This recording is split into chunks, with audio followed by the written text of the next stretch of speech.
I am Tuangu.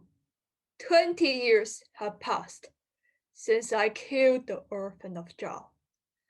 Now there's a kid of Chengying who's called Tu Cheng because I adopted him. I have taught him all the martial arts knowledge I know, and now his skill even surpasses me. With the power of my son, the whole kingdom belongs to us. A moment ago, my son left for the training field. After he came back, I will discuss my plan with him. How quickly time passes. It's already been 20 years since I moved into Tuangu's mansion. He has raised my child, who is now 20 years old. He officially is called Chimbo. He has studied the civil arts with me and with Tuangu, the military. He is full of clever stratagems and excel at writing and shooting. But Tuangu is completely pleased with my child. But there's no way he can know the inside story. There's only one thing left. The child too has been left in the dark. This year I am 65. In case something should happen, who can explain to my child so he will know that he must take revenge on behalf of his Zhao family? That's the reason why I'm in a dilemma. Toss and turn and cannot sleep by day or by night. On this painted scroll, I have now depicted the loyal officials and fine generals who earlier died unjustly. In case my child asks about them, I will explain all of these events of the past to the last detail. Then he cannot but take revenge for his father and mother. I'll sit here sullenly in this study. When my child shows up, I will know what to do. I am Chingbo. My father on this side is Chingyi. My father on that side is Tuangu. During daytime, I practice martial arts, and during the evening, I study civil arts. Now I'm returning from my practice field, so I will go and see my father on this side. I unroll the scroll. How sad. So many wise ministers and heroic men were sacrificed for this one orphan of Zhao. Even my own child died as one among them. Soldier, take my horse. Where's my father on this side? He is reading in his study. Soldier, report that I am here. Jingbo is here. Tell him to come in. Come in. Father, I'm back from my training ground. Go get something to eat. As I come out of this gate, I'm wondering. Every day, my father is usually happy to see me, but this day he saw me. He was really upset and weeping ceasingly. I don't know what's on his mind. Who is bullying you? Tell me. You know I won't let him off. Even if I were to explain to you, you couldn't set things straight for your mother and father. Just go get something to eat. This is really strange. Chimbo, you do some reading here in the study while I go back to the rooms for a moment. He actually left a scroll behind. What kind of document is this? Let me unroll it and have a look. How strange. What kind of story is this? No names to provide either? How am I supposed to understand? Chimbo, I have been listening for quite a while. Father, please explain it to me. Chimbo, listen. The history of this affair is very long. At the beginning, this one clad in red and this one clad in purple were colleagues of the same court, but one an administrator and one a fighting man. They did not get along and became longtime enemies. The one in red thought, the first to strike becomes the stronger. The second to strike will suffer. Secretly, he sent an assassin hiding a dagger, who is called Chuni, to scale a low wall to murder the one clad in purple. Coincidentally, the old minister nightly burned incense to pray to the heaven and earth, that his whole heart was intent only on repaying his country, and that he showed not the slightest inclination to favor his own family. That man, Chuni, thought, if I kill this old minister, I will commit a heinous crime against heaven. I definitely cannot do this. But if I go back to see the one clad in red, I'm sure to die. So be it. The one clad in red then raised the demon mastiff to assassinate the one clad in purple again. The Western Rome sent the Hood as a tribute, a dog called Demon Mastiff, and Duke Ling gave him to me. I have had a plot to kill Zhao Dun ever since I took possession of this demo mastiff. I locked him in an empty room and skipped feeding him for 4 or 5 days. Then I made a straw man up in the rear garden, dressed him just like the way Zhao Dun dressed. I hung a pair of sheep's intro inside this straw dummy and brought the demo mastiff out. I tore open the purple robes of Zhao Dun, gave the host his food, and then put him back, as before, into an empty room. Then I starved him again for a few days, and then he attacked the dummy, bit into it, broke open the purple robe, and ate the sheep's intro. After I had trained him this way for 100 days, I figured out he's ready to use. I went to see Dukeling, simply told him that there was a man who's unloyal in our court. I told him, this demo mastiff will tell you who he was. I let out that mahout, and as soon as it saw Zhao Dun, it attacked him. Then I set the mastiff loose, and it chased Zhao Dun around the house. Father on this side, that bastard clad in red is quite vicious. What is his name? Chimbo, I have forgotten his name. And what is the name of the one clad in purple? This one clad in purple was surnamed Zhao. He was the Chancellor Zhao Dun. He is related to you. I've heard it said that there was such a Chancellor Zhao Dun, but I've never given him much thought. Chimbo, you have to remember very carefully what I am telling you now. There's still much more to the scroll. Please go on and explain. The one clad in red exterminated Zhao Dun's whole household, high and low, more than 300 souls. The only one left was Zhao Shuo, who was a ducal son-in-law. The one clad in red forged a command by Duke Ling to bestow on Zhao the 3 court statutes, that is, a bowstring, poisoned wine, and a dagger, so he might commit suicide by choosing one. At that time, the princess was pregnant. Zhao Shuo's final words were, "If you give birth to a little boy after I die, you must call him the Orphan of Zhao, so he may take revenge for us, these 300 souls." No one expected Zhao Shuo to slit his own throat with a dagger and die. The one clad in red confined the princess to her compound, where she gave birth to the Orphan of Zhao. As soon as the one clad in red knew about this, he dispatched the Lieutenant General Han Jue to guard the gates to the compound for the very purpose of preventing anyone from smuggling the orphan out. The princess had a trusted retainer who was called the itinerant physician Chen Ying. Father, that must be you. There's so many people in the world that have the same name and the same surname. He's a different Chen Ying. The princess handed the child over to that Chen Ying and then died after hanging herself with the belt of her skirt. That Chen Ying came with the child in his arms to the gate of the compound, where he ran into General Han Jue. Officer, watch the gate. If you see anyone coming out of the common gate, let me know. Inside this medicine box in my arms, I have the Orphan of Zhao. Heaven, take pity. Fortunately, it's General Han Jue who is guarding the common gate. He's someone who was promoted by the old minister. The young master and I both made life. Who are you? I am an itinerant physician and my name is Chen Yu. Where are you coming from? From brewing up infusions and administering simples in the princess compound. What kind of medicine did you supply? I gave her a postpartum infusion. And what do you have in this box? Only simples. What kind of simples? Bellflower, licorice, and peppermint. What is between the layers? Nothing. Then you may go.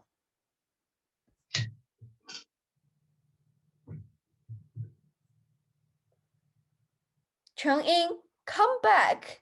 You have to be hiding something. When I tell you to go, you are like an arrow leaving the string. Chen Ying, did you think I don't recognize you? You were once upon a time an honored guest in the house of Zhao Dun, but I am definitely a retainer in the service of Tuangu. You are hiding the unicorn seed that has yet to reach a month in age. Chen Ying, don't you see? How can you get out of this tiger and leopard lair that even the wind can't enter? And if I were not the lieutenant general, I could not subject you to questioning. Chen Ying, I know that you have received many favors of the Zhao family. Yes, indeed. One who acknowledges a favor repays that favor. That goes up without saying. Sergeant, move back. Come if I call you, but if I don't, don't.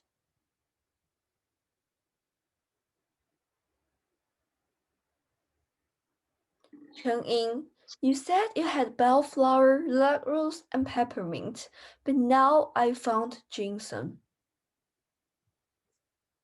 Your Excellency, please still your rage and rest your anger, and listen to me explain the matter.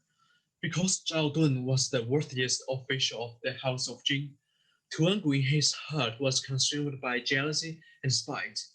He exterminated 9 girls of Zhao's family. None was left alive. He confined the princess to the cold palace and would not allow any relatives to help. In conformity with her husband's last words, she called the child the orphan. But mother and child were unable to remain together, for barely had she given birth when her life returned to the shades. But she ordered me, Cheng Ying, to conceal him and protect him, so later he can eventually grow up and become a man who will look after the ancestral graves of the Zhao family. By lucky chance, I have encountered you, General, and I fully hope that you will draw your sword and come to his rescue. If you once again cut off and uproot this little last sprout, would you be finishing them off? The whole family extirpated and gone. Chen Ying, if I were to take this child and deliver it up, I would live in riches and honors for the rest of my life. But I am a real man who stands on earth with heaven above him. How could I willingly do such a foul deed? If I were to offer him up for the sake of glorious advancement, would they not say he profited himself by destroying others? How sad that none of his 300 blood kings survive. So who is left to weep out this everlasting wrong? If that Tuangu sees this child, I'm sure he will take his skin, tendons, and all to knead him into a meaty paste. But I have no reason at all to establish such blind merit. Chen Ying, carry this child on out. If Tuangu asks, I will answer myself for it. Thank you, General.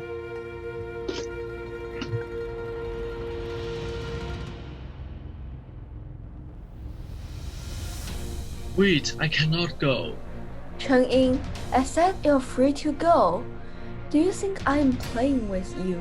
Get out of here now. General, if I get out of this compound and you tell Tuangu, he will send another general to run me down and arrest me. There is no way that the orphan can survive. So be it, General. Arrest me. Request your merit and take your reward. I'm willing to lay down my life together with the orphans. Chen Ying, go on and don't worry. If you are willing to sacrifice your life, I willingly will slit my throat.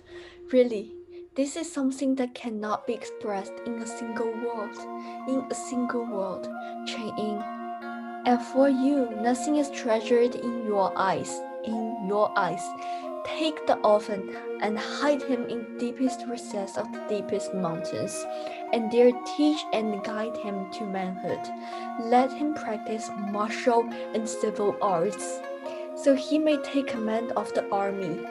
Arrest the traitorous minister, crush his head, and dismember his body to repay the souls of the dead. And that will not betray our determined steps through the gate of right and wrong, or the way we shelter danger and distress. Chen Ying, go without fear.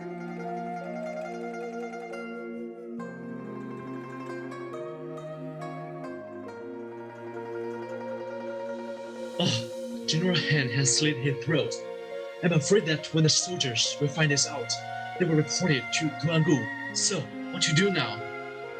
I will have to flee for my life, carrying this orphan in my arms. Fine man this general was, to slit his own throat and die on behalf of the Orphan of Zhao. I will remember that he was called Hang Yui. Yes, yes indeed. He was Han Jue. But who would have thought that after the one clad in red found out about it, he would round up all of the infants in the state of Jin who were younger than half a year and older than a month, and bring them to his headquarters, where he could cut all of them into thirds with 3 strokes of his sword and be certain to kill the Orphan of Zhao. This one clad in red was too vicious. He was truly vicious. But it happened that this Chen Ying also fathered a boy who had not yet reached 1 month of age. He dressed him as the Orphan of Zhao and brought him to the Great Peace Village.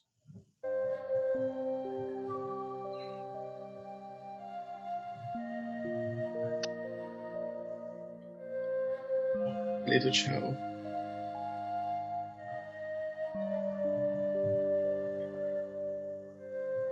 This is my own son, and this is our future.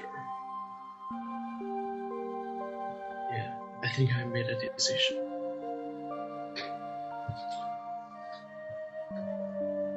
Chen Ying, where's the orphan?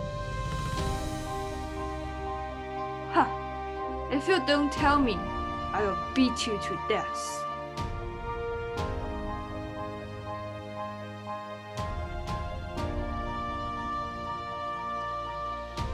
Oh, I finally got this orphan.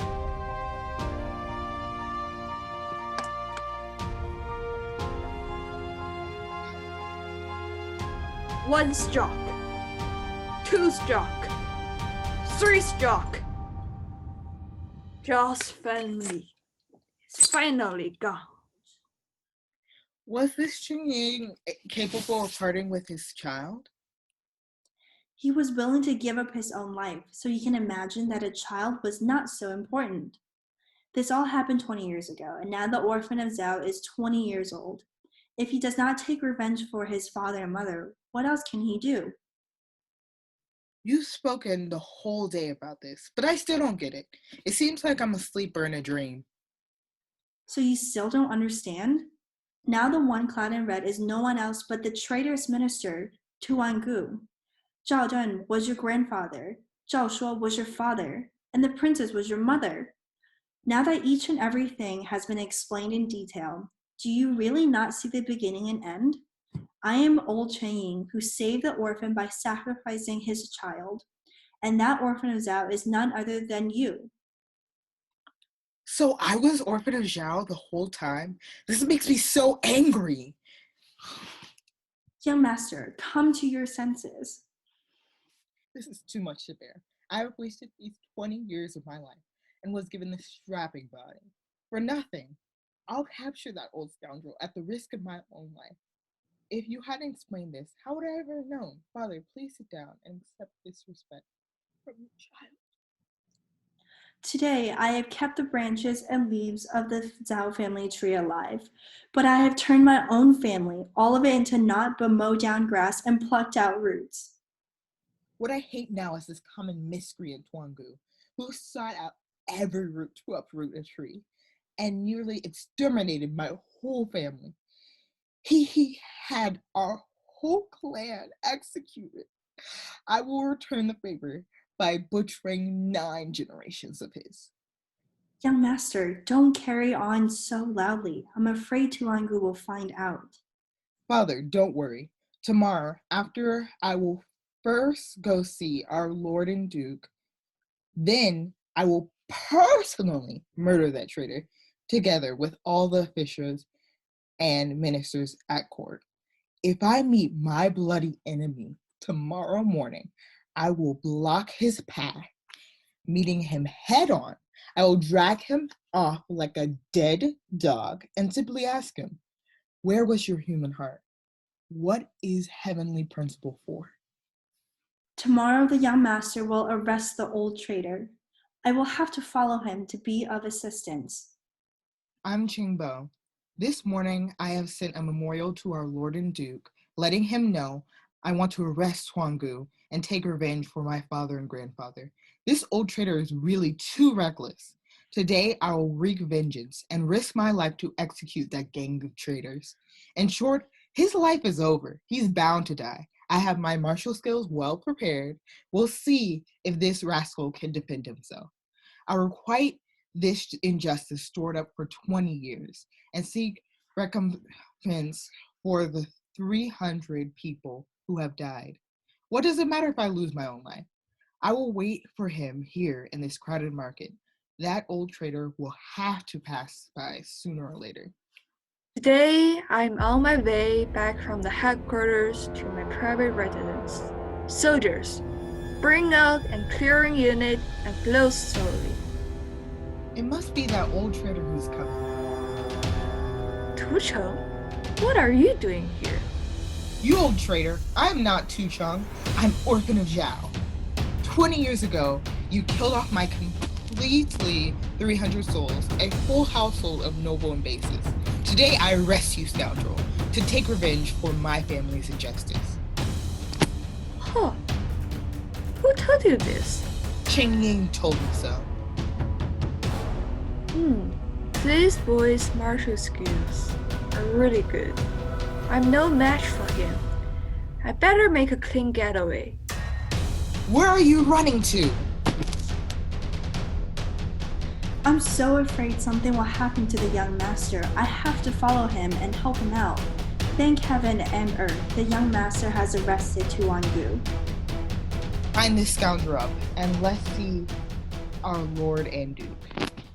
Pity on the grave injustice suffered by 300 souls of my family. Today, I have arrested Tuangu. Successful. I would have been a king. Defeated. I'm a prisoner. Now that things have reached this point, I only wish to die quickly.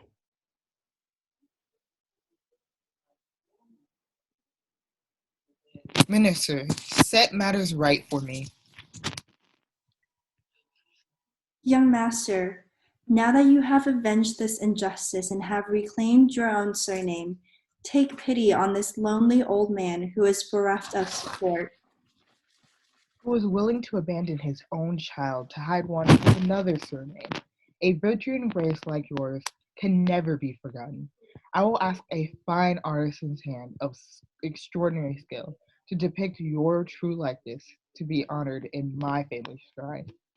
What a virtue and grace do I have that my young master should show me such consideration?